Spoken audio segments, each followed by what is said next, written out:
परीक्षित राजपाट संचालन कर रहे हैं। काफी समय बीता, उनका विवाह हुआ।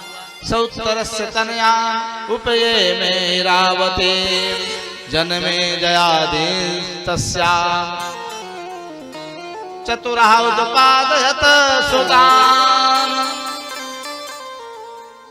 इरावती नाम की राजकुमारी से परीक्षित जी का विवाह हुआ और उससे जन्मेजय आदि जिनमें श्रेष्ठ हैं। कालांतर में इनके 4 बड़े यशस्वी पुत्र उत्पन्न हुए। और एक दिन की बात है शौनकादिक ऋषियों कि विचरण करते हुए पृथ्वी रूपी गाय और धर्म रूपी बैल का संवाद सुना परीक्षित ने। पृथ्वी और बैल का संवाद धर्म का चल रहा है। पृथ्वी रो रही है, बैल समझा रहे हैं धर्मराज, धर्म देवता।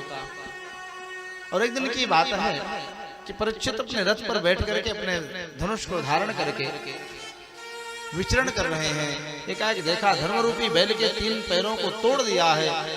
एक अत्यंत दुष्ट कलयुग है जिसका नाम। अपने गांडीव धनुष को सम्मान किया परीक्षित ने। तो कहा, रे दुष्ट, अब तू मेरे रहते नहीं बच सकता है, क्योंकि तूने निरपराध में इनको कष्ट दिया है। तू मेरे कोप का भाजन होगा। लेकिन वह बड़ा चतुर था कलयुग, और तत्क्षण परीक्षित की शरणागति ले ली, चरणों में आके सिर रख दिया। परीक्षित जी कहते हैं, नते गुड़ाकेश यशोधराणाम बद्धांजलिर्वे भयमस्ति किंचित्। हे कलयुग, अब तुम डरो मत, तुमने मेरी शरणागति ले ली है, हाथ जोड़ दिया है, इसलिए तुम्हें भयभीत नहीं होना चाहिए। लेकिन फिर भी तुम अधर्म के मित्र हो, बंधु हो, तुम मेरे भारतवर्ष से बाहर चले जाओ, क्योंकि यज्ञेश्वरम यज्ञविता न वेद्याः। यज्ञेश्वर भगवान नारायण की मेरी प्रजा धर्म को धारण करके यजन करती है। तुम अधर्म के मित्र हो, अतः हे कलयुग, तुम हमारे राज्य से बाहर चले जाओ। हे महाराज, मैं जाऊं तो कहाँ जाऊं? यत्र तत्र सर्वत्र आपका ही तो शासन है। मैं भी आपकी प्रजावत हूँ, मुझे अपनी शरणागति में ले लो, मुझे भी कोई स्थान दे दो। कलयुग ने प्रार्थना किया। परीक्षित जी ने 4 स्थान दिए हैं।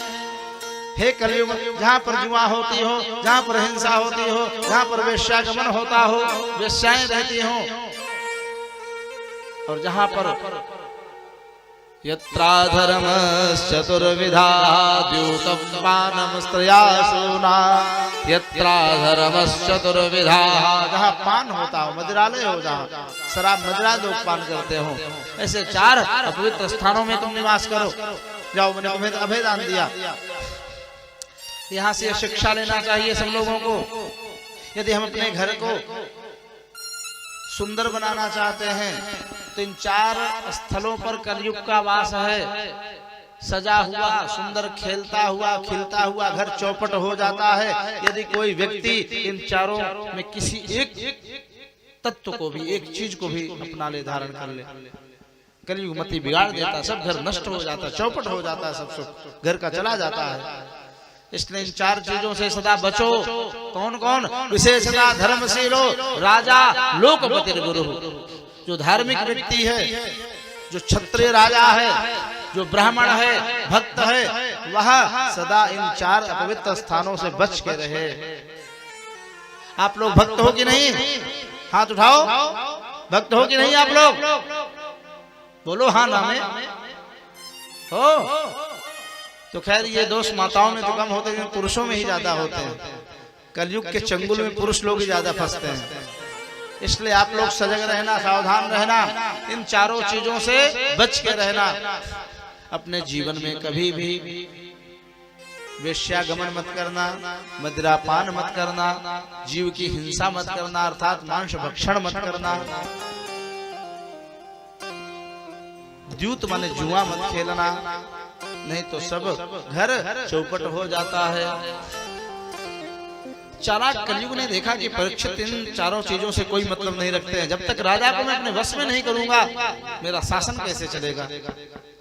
गिड़गिड़ाते हुए कलयुग ने पुनः नाटक करके प्रार्थना किया, हे भगवान, हे महाराज, आपने जो 4 स्थल दिए ये निंद हैं, श्रेष्ठ पुरुष इनको नहीं स्वीकार करते हैं, कोई एक अच्छा स्थान दे दो मुझे। पुनश्च याचमानाय जात रूपम आदात प्रभु। पुनः याचना करने पर परीक्षित ने कलयुग को सोना में वास दे दियो। कहाँ दिया वास? जात रूपम अदात प्रभु। जात रूप कहते सोना को संस्कृत में, कि जातम रूपम जो बार बार रूप धारण कर लेता है तत्व सोना है। अभी ये अंगूठी है, तोड़ा करके माताएं बहुत गहना तोड़वाती हैं। हार है, सोनार आया, भैया अब ये ठीक नहीं लगता है, ये अब इसको तोड़ करके दूसरा डिजाइन बना दो। डिजाइन बदल गया, कभी बिजली बनवाया तो कभी अंगूठी, तो कभी हार, तो कभी ये, रूप बदल गए, नाम बदल गए, तत्व सोना ही रहता, बार बार वह रूप लेता रहता है अपना। इसलिए जात रूप माने सोना होता है। बोलो राधे राधे राधे। फिर क्या था?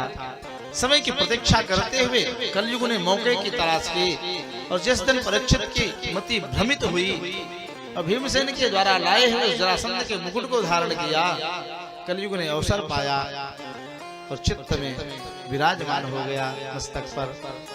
अपवित्र सोना में धन में कलयुग का वास है, और धर्म पुरुषार्थ की कमाई सोना में धन में भगवान के ऐश्वर्य का वास होता है। इसलिए कभी कपट छल के द्वारा किसी को सता करके धन नहीं कमाना चाहिए। परीक्षित की मति को बिगाड़ दिया। एकदा धनुरुद्यम्य, धनुष उठाया परीक्षित और मुगरिया करने के लिए, शिकार करने के लिए वन की तरफ प्रस्थान किया है। मृग का पीछा किया। मृगा अनुगतः सदा, भूख प्यास से पीड़ित हुए मृग तो भाग गया, भटक गए रास्ता जंगल में। जल की खोज में व्याकुल हो गए। समीक ऋषि के आश्रम में पहुंचे, ध्यानस्थ मुनि से जल मांगा, उन्होंने दिया नहीं। कोप में आ गए, परीक्षित की बुद्धि बिगाड़ दिया कलयुग ने, और एक तक्षक नाग को उनके गले में डाल दिया। बाबा ध्यानस्थ है, ध्यान टूटा नहीं, डरे नहीं, सर को गले में पड़ा है। लौट आए परीक्षित। अहंकार आ गया परीक्षित, मैं राजा हूँ और ये साधारण साधु उसको जल नहीं दे रहा, मुझे मेरा स्वागत नहीं कर रहा है। और ध्यान देना, पद प्रतिष्ठा धन मिले तो अहंकार से बच के रहो। अहंकार विनाश कर देता है, पद से च्युत कर देता है, अपने अपने पराये लगने लगते हैं अहंकार के कारण। इस प्रकार से जो ही परीक्षित राजमहल में आए, मुकुट को नीचे उतारा, कलयुग का प्रभाव दूर हुआ। बुद्धि होश है, ये क्या किया मैंने? वन में मैं गया था शिकार करने के लिए, और एक दिन अपराध महात्मा के गले में मैंने नाग डाल दिया, सर्प डाल दिया। अद्यैव राज्यं वरुणोद्धकोशम प्रकोपित ब्रह्मकुलानलो में, ब्राह्मण के भयंकर को पागने में आज ही ये सब मेरा राजपाट नष्ट हो जाए, जल के भस्म हो जाए। और ध्यान देना, जिस दिन परीक्षित से ये अपराध हुआ है, उस दिन परीक्षित की आयु महाभारत के अनुसार वर्णन है 36 वर्ष की आयु थी। गृहस्थाश्रम में 4 पुत्र इनके पैदा हो चुके थे। वैराग्य हुआ, अपने श्रेष्ठ पुत्र जन्मेजय का राज्याभिषेक तिलक किया है, और वैराग्य धारण करके सीधे ये आमरण अनशन लेकर के और पहुंच गए हैं गंगा के तट पर सुकताल में, और वहां जा करके पद्मासन लगा करके उत्तराभिमुख कुशासन पर बैठ गए।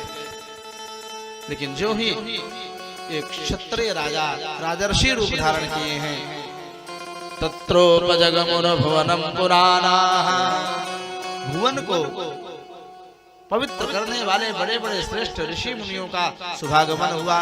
पृथ्वी लोक के महात्मा तो आए ही, ब्रह्मलोक के भी सब ऋषि मुनि उतरते हुए आ रहे हैं।